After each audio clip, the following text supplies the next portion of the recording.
and welcome to the show. Now, over the last couple of weeks, I've been finding out how the pandemic is affecting local businesses and other enterprises here in Galway. It's part of our Galway Under Siege series, and the other day I met the manager of one of Galway's popular restaurants here in the city. BóTown is a gourmet burger restaurant. They make really fabulous burgers, and like all of the other restaurants in the country, BóTown had to shut its doors when it was ordered to do so in March. At the time, they had 5 full-time and 8 part-time staff, but they had to let some of them go because of the closures, and now they're down to just 4 full-time staff.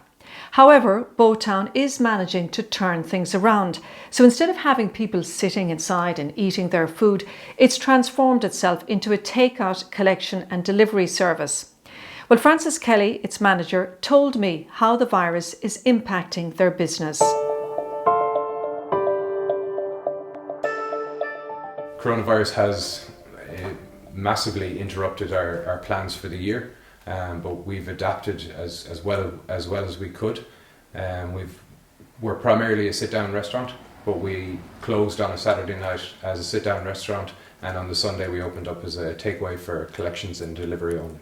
But luckily that we had delivery companies set up to deliver for us, so we were able to put a perspex shield at the front of the building, put in different social distancing requirements that the government laid down, and we kind of boosted it through social media and local media that we were open for collections and delivery only. And how does that actually work in practice? So for the collections, people call ahead. We stagger the times. So if we have so our busy period would be between say 6 and 8:30. What we do is we stagger the collection times so that we don't have people waiting and congregating outside, because that's the one thing that we don't want. We don't want 10 people standing outside the door. We've marked the footpath outside so that people know what a 2 metre distance is, and we've got custom signage that we put up every day to kind of remind people to, if they can, stay in their car until the food is ready. And then with the companies that we use for delivery, again we can stagger the time that the delivery drivers come to pick up the food. So it's all about kind of planning for the arrival of the people to the building. We've also put a perspex shield onto both of our front doors, so that we can protect the staff from the general public. Obviously we've got sanitisation inside in the building. We use gloves as much as we can, and washing your hands is the most important. We only have 2 people in the front of house and 2 people in the kitchen, again for social distancing reasons. If it does get busier, we're going to have to curtail the amount of business that we can do, because we can't put any more employees into the building without affecting the social distancing laws that are in place. Are you able to apply those? Is it actually possible within a relatively small confines of a kitchen to be able to apply the social distancing rules? Currently, yes. As a delivery and collections only, it's possible. If we were to open up as a sit-down restaurant, it's next to impossible, because you've got shared toilets. There's only one front door. These kind of things that they're very difficult to get around. We could remove half of our tables, which would mean that you've got approximately 2 metre between people sitting down. But if somebody was to get up and go to the toilet, effectively they'd be walking within somebody else's 2 metre radius. And then if people are coming to the till, again you're very close to the person to pay by card. These kind of things are very hard to control. But if and when the restrictions are lessened, and if the criteria is that we need to keep our customers 2 metres apart, we will do our best. If it means that we need to clean toilets between each use, that can be done, but hopefully only on a short-term basis.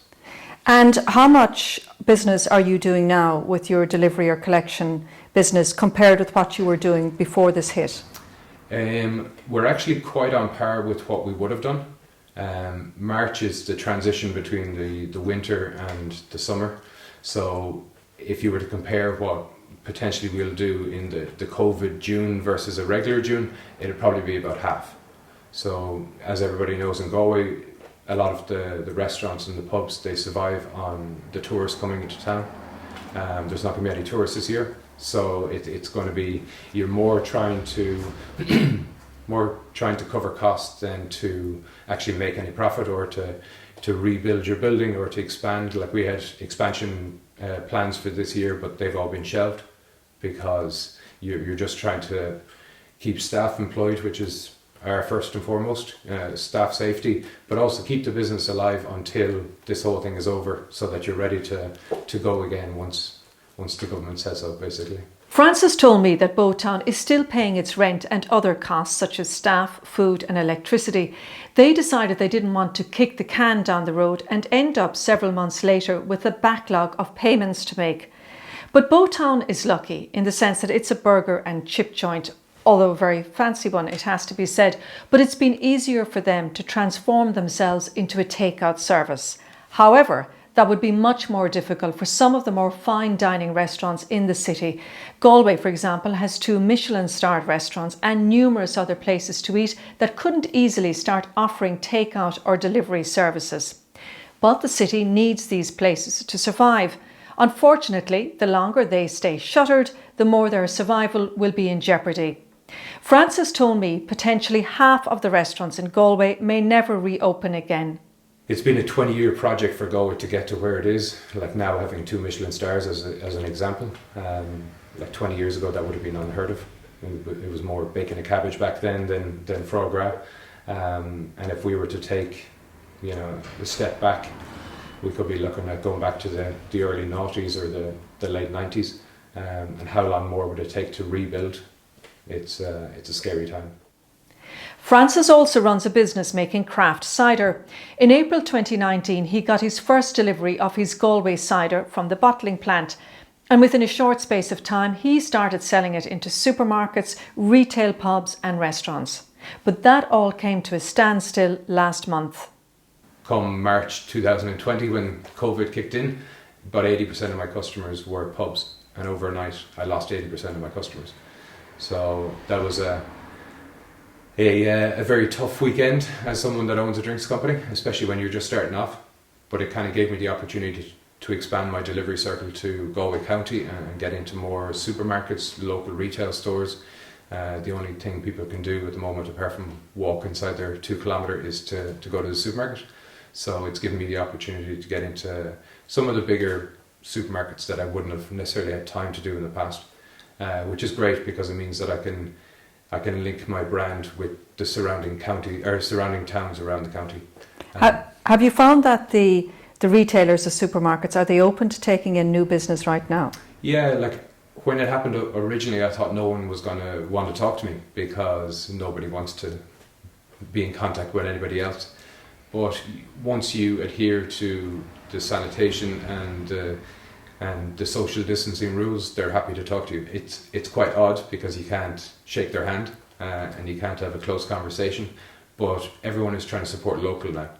So it's actually been a lot easier than I would have anticipated. Most stores that I've gone to, from local Mace and Spar shops up to Super Value and the likes, they've nearly all taken my brand on board, which is great because at the moment it's all about supporting local.